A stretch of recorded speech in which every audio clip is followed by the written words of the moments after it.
Oh my god, I haven't made a YouTube video in such a long time. How do I even do this anymore? Hey everyone, welcome back to my channel, another video. I'm Diana. I make YouTube videos showing you behind the scenes of my life as a dental hygienist, a woman in her 30s, showing you behind the scenes about my financial situation and paying off my debt, in hopes that someone out there learns from my mistakes and achievements and applies it to their own lives. So this is kind of like an update video of where I've been, and because I talk a little bit about my finances, it's gonna be episode 5 of my Financially Secure series.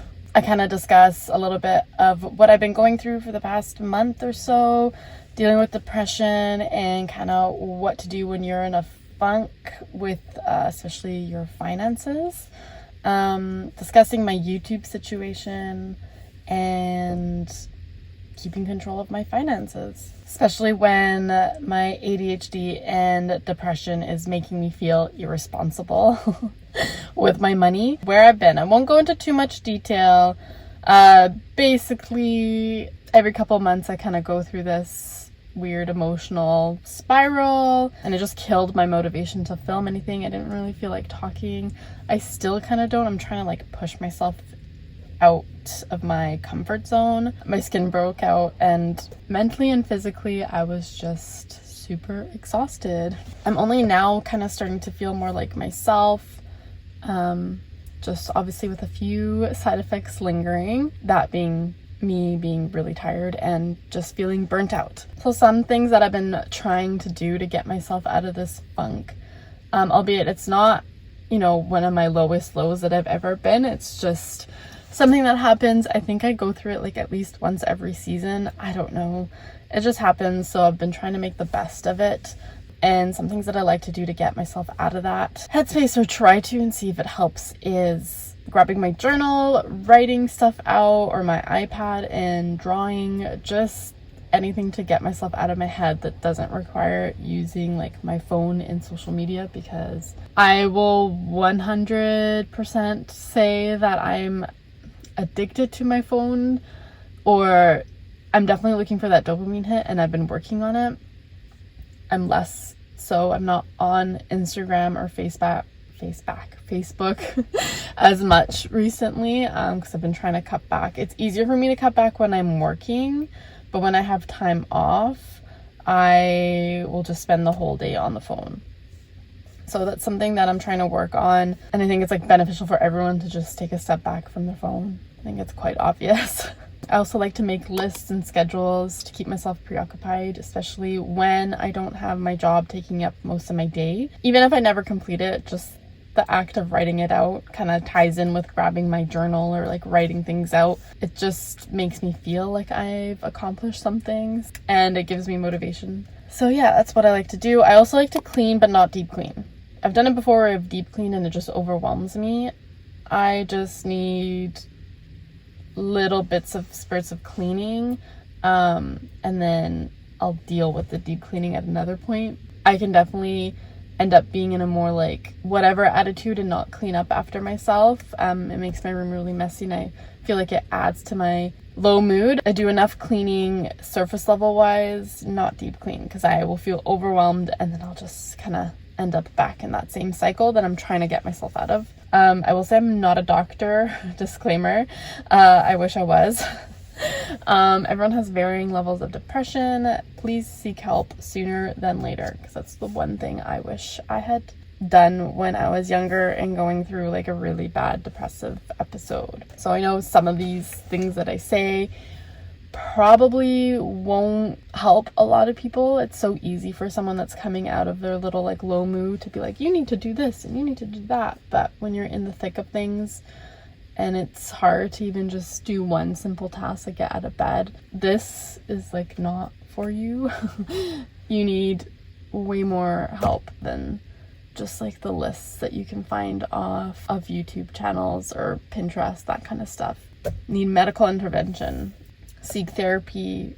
I feel if I've tried it on my own long enough, with no improvement, I know it's time to seek outside help. And I know when I'm in this like lower type of mood feeling, it's definitely time to be more selfish and do things more for myself that cater basically to your own needs first than others, because you're trying to take care of yourself. And I know it's like a difficult thing. So how can you help others if you can barely help yourself, right? And usually when I'm in these low moods, this is a time where I can kind of go out of control with my spending. So I am thankful for the job that I have. I'm grateful for thinking of my future self. When I was at the lowest of my lows and trying to get myself out of it, that I managed to come across the idea of going back to school for a job that pays well and basically just gives me everything that I wanted off of that list. Also, in addition to using You Need a Budget app, I'm able to be way more in control of my spending. Like I've said, I have ADHD and I am a sucker for impulse spending, especially when depressed.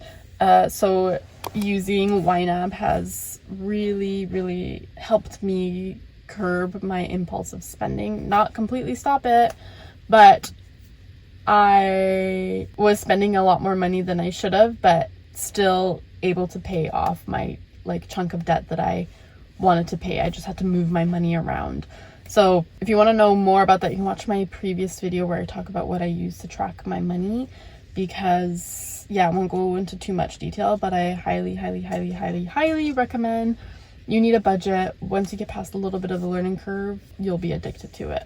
But it gives me that wiggle room that I need to factor in my impulsive spending. This just means I spend less on other things while paying off the important things off of my list, like my debt. So I didn't pay off as much. I did pay off as much as I set plus some, but I could have paid off more. This is also where my emergency fund kind of really helped me out. I know a lot of people said to just dump all that extra money onto my debt, but if I didn't have that extra money, I wouldn't have had it to cover these like expenses that if you have ADHD, you know it's really hard to control. I won't go too much into it because it's just the way that I am. And instead of fighting myself to be a different way, I've just learned to accept that this is what it is. And one of those side effects or shitty things that I have to deal with is paying more interest on things because it's going to take me longer to pay off. It's just kind of what I have to deal with. Otherwise, I'm just going to keep going back into debt, spiraling into debt. 'Cause if I didn't have that emergency money, I definitely wouldn't have had enough to pay off all my bills. So just saying, emergency fund works for me. In terms of my YouTube, when I get into these modes, YouTube is like the first thing that takes a back seat because it's a thing I do on the side. It's a hobby. It does make me money now, but that's not really a big motivating factor for me.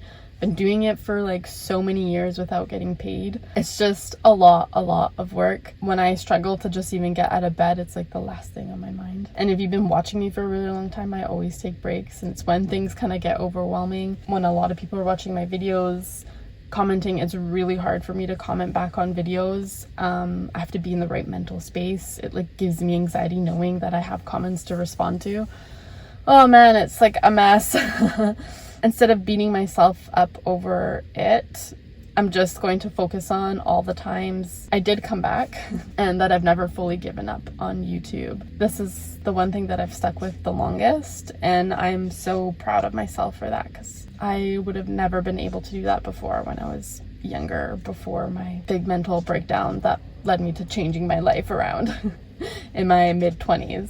So I'm trying really hard to find the motivation to film, edit, and post. So I'm taking the path of least resistance, which is just sitting in my car and filming whatever's on my mind. I definitely want to take advantage of being monetized to make more money, and I feel like I've been throwing away that opportunity. So I'm working on that. Just trying to do what is good for me and good for my viewers or whoever wants to watch my videos. So I totally live by the quote, the only time you've failed is when you've stopped trying. So I'm going to keep trying, and everyone else should too on whatever their goals are. Let me know what your goals are because, like I said before, I like getting inspiration from other people. So comment down below. Let me know what your goals are in terms of anything.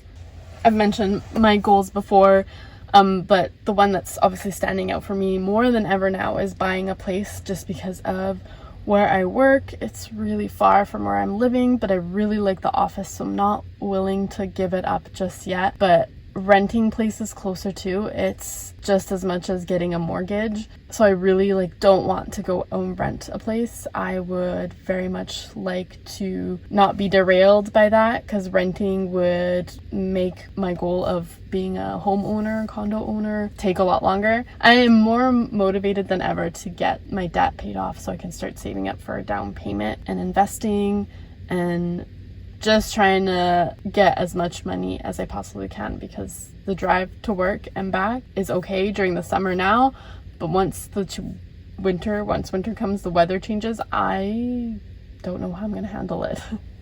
I'm trying to prepare myself, and I'm trying to think about it but not think about it at the same time, so I don't overwhelm myself, because I really like my office that I work Monday to Friday at. So I'm picking up an extra shift here on the weekend at my old office, and thinking about picking up a few more. Yeah, I am hustling. And to be honest, I was kind of self-reflecting on one of my long drives home, how I feel like I'm really enjoying the journey, I guess, of getting there. And once I buy my place, I feel like I'm gonna fall into another depressive episode, because I'm gonna be like, okay, well, what's next? What's my next big thing? So I think I need to sit down and think of bigger goals to attain after I've gotten my first place, so that I'm just constantly motivated by something. I was thinking about school, finish school, dental hygiene, and then fell into a little bit of depression. And then I was like, okay, got a job, fell into a little bit of depression. And then all these little milestones that I had for myself, and it was because I didn't know what I wanted to do after. So yeah, I think I need to sit down and make a plan. And maybe that's a tip for you guys as well, is to just kind of have these goals and break it down, so that you feel like you're achieving stuff a lot sooner, but then you're not left with, okay, well, what do I do next? I'm gonna leave that there. I have to get to work, 6th day in a row. Thanks so much for sticking by me, watching my videos. I appreciate every single one of you guys for watching. I'll see you guys next time. Bye!